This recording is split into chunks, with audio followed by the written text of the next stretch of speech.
My daughter is 11 going on 12, and her birthday is coming up in a few weeks.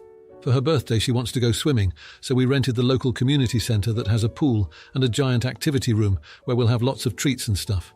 We asked her to make us a list of invitees so we can get everything coordinated. She asked if she could just invite her whole class of 20 or so kids. It's a big activity centre with lots of room, so we said that was fine. So she goes to the kitchen and about 10 minutes later comes back with her classmates' directory. Her school puts together a small binder that lists the names of the students by each class, the names of the parents, and a phone number and/or email address. She hands it to me and I quickly noticed that 3 names have been crossed out. I asked why, and she said those are the ones she doesn't want to invite. I started asking her other questions like if they had an argument or if they were mean bullies, etc., and she maintained that no, she just thought they were strange and didn't really like them. I told her that she can't just invite the whole class with just 3 exclusions. She just kind of looked at me and said it's her birthday.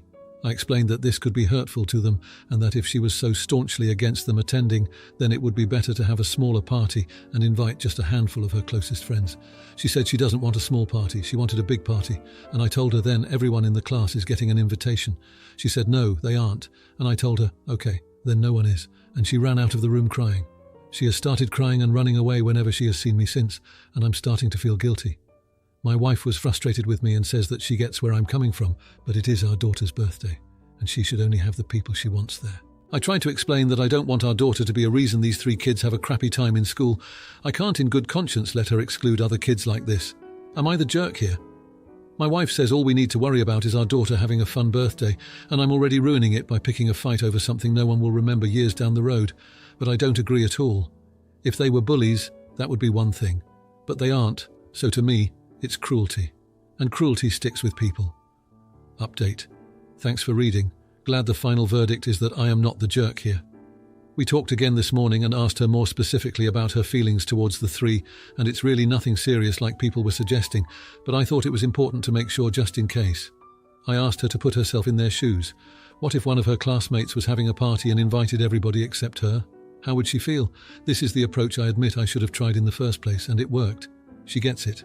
I explained that's why she can't invite the whole class except for just 3 people, because at that point, it's a class affair.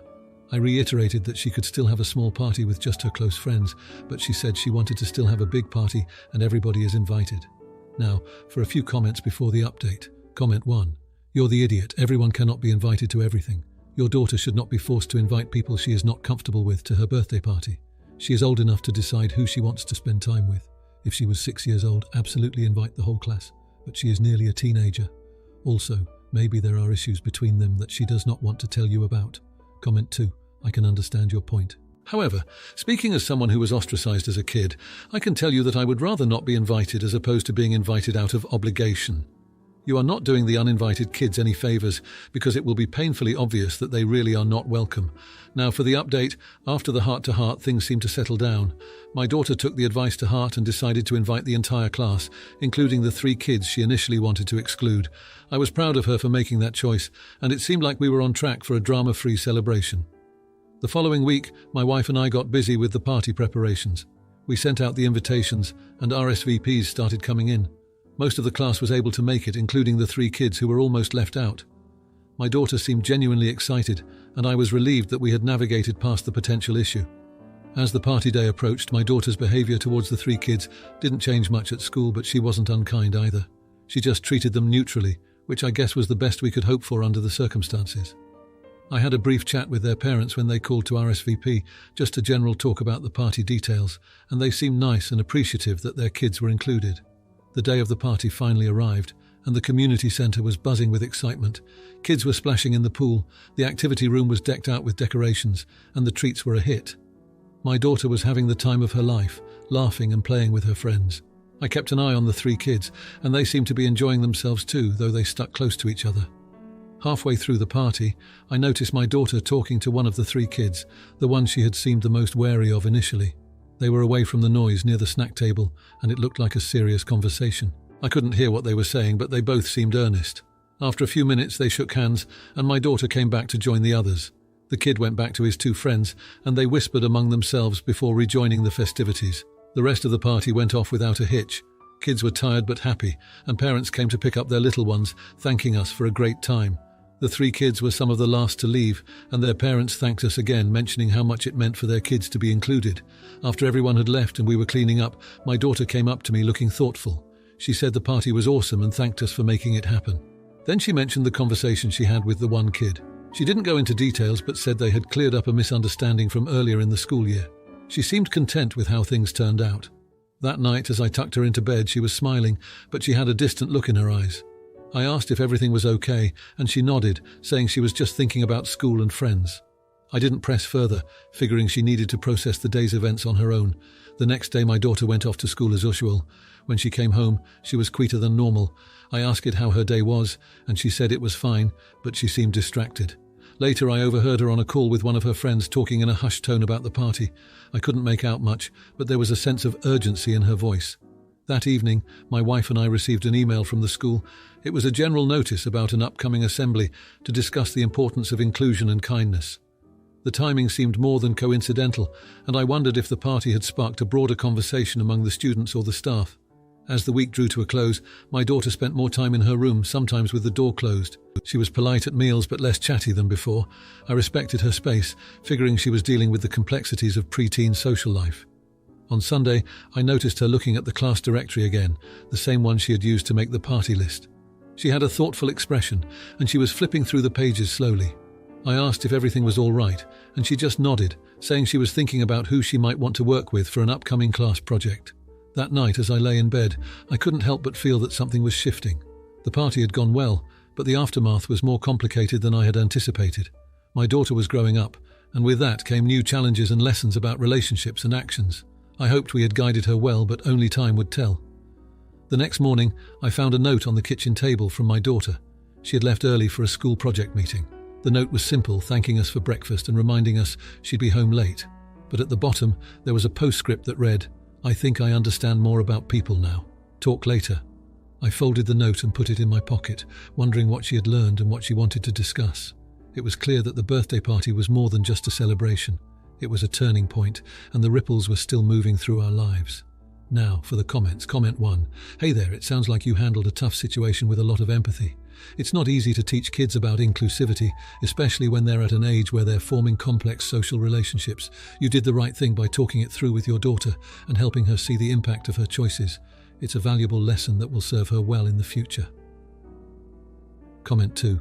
I think it's important to keep the lines of communication open with your daughter. She's clearly going through a lot of emotions and reflections post-party. Maybe sit down with her and ask if she wants to talk about anything she's learned or how she's feeling. It's a great opportunity to deepen your relationship and understand her perspective. Now, for the next story. My late grandpa started his farm while he was in his early 20s. There were financial problems along the way, but it became successful, and he became rich. My late grandma, who died last year, grew up in an average working-class home. My parents come from wealthy families and went to private schools and Ivy League colleges. My mother and father always wanted 3 children, 2 girls and 1 boy. I'm the youngest out of 3 girls, and my parents were desperately hoping their last child would be a boy. But since I was a girl, they were resentful to me and didn't show any love to me. I was pretty much treated like Cinderella. Because my parents showed resentment towards me, my sisters did too, and I was bullied by them and they got away with it. We were treated differently as they both went to private schools, private colleges. They were also allowed to do whatever they wanted and eat whenever they wanted. I went to a public school, public college, and I was only allowed to eat 3 meals a day. I don't mind going to a public school, but I'm just trying to show how I was treated differently. On the weekends, I was shipped off to my grandmother's so they could have family time. At age 12, I asked my grandmother if I could live with her, and she agreed. As soon as she asked my parents, they immediately said yes and started packing my bags.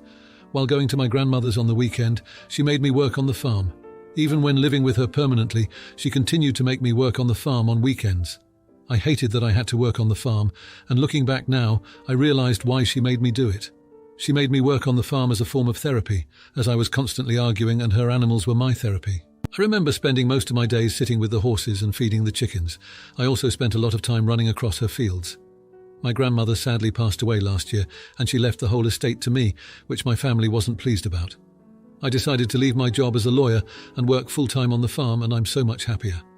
When my grandmother was alive, she also used part of her fields for wedding venues and events. She also allowed charities to have events on her farm free of charge. 2 months ago, my sister got in contact with me after 4 years of no contact and said she's engaged. She asked me if she could use Grandma's field as a wedding venue, as she would like to get married there. The thing is, I can't let go of the past and I have started therapy, but I told her I need some time to think about it. My first thought was to charge my sister a price for the venue and make it a price she couldn't afford, but it didn't feel right, so I simply said no. Now she's passed my number on to my parents and my other sister, and they're all saying this is my grandmother's farm and she should be allowed to get married on the farm, and I should even do it for free. My emotions are pretty high right now and I need to know if am I the idiot. Now for a few comments before the update. Comment 1. Not the idiot.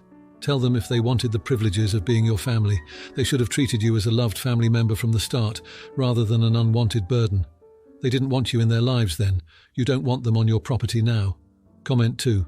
Not the idiot. This is not Grandma's farm, this is your farm and your home, a home that has provided you with a safe place for years. It's up to you how you use your home and who is welcome. Now, for the update. It's been a week since I last posted about the situation with my sister wanting to use Grandma's farm for her wedding venue. A lot has happened since then, and honestly, it's been a mess.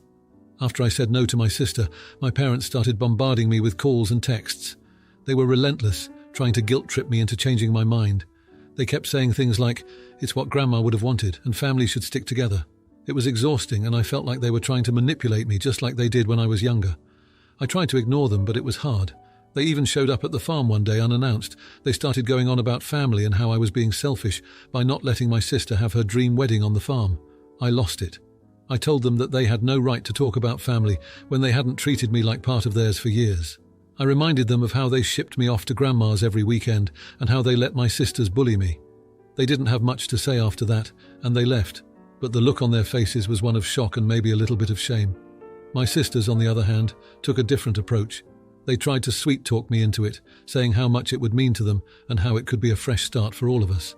But I could see right through it. They didn't care about making amends. They just wanted what they wanted. In the midst of all this, I've been trying to keep up with the farm work and my therapy sessions. My therapist says that I need to set boundaries with my family and that it's okay to say no. She's been helping me work through my feelings of resentment and abandonment. It's been tough, but I'm starting to feel a little stronger each day. Then a couple of days ago, something happened that I didn't expect. My oldest sister called me, and for the first time it felt like she was actually being genuine. She apologized for how they treated me growing up and said she understood why I didn't want to let them use the farm. She said she's been doing some thinking and that she wants to try to have a real relationship with me, not just because of the wedding but because we're family. I didn't know what to say. Part of me wanted to believe her, but another part of me was scared of getting hurt again. I told her I needed time to think about it, and she said she understood. So now, I'm left with a lot to process. My parents are still angry with me, and my other sister is still trying to convince me to let her have the wedding on the farm. But now there's this possibility of reconciling with my oldest sister, and I don't know what to do. I'm happy on the farm, and I don't want to ruin that, but I also wonder if there's a chance for my family to heal. It's a lot to deal with, and I'm not sure where to go from here. My emotions are all over the place, and I feel like no matter what I decide, someone is going to get hurt. It's like I'm stuck between wanting to protect myself and wanting to believe that people can change. I guess only time will tell what happens next. Now for the comments. Comment 1. Hey there. I can't imagine how tough this must be for you. Have you thought about what boundaries you'd need to set to feel comfortable with your family? It's okay to protect your peace. Maybe consider a heart-to-heart with your oldest sister to see if her apology is sincere. Comment 2. You've been through a lot and it's clear you're strong for standing your ground. Trust takes time to rebuild, especially with family. If you're open to it, maybe start with small steps towards reconciliation with your oldest sister. Your well-being comes first, so take it at your own pace. If you like this video, you'll probably like these too. Also, while you're here, please consider subscribing. It's your support that keeps this channel alive and allows me to make better and longer videos. Have a great day.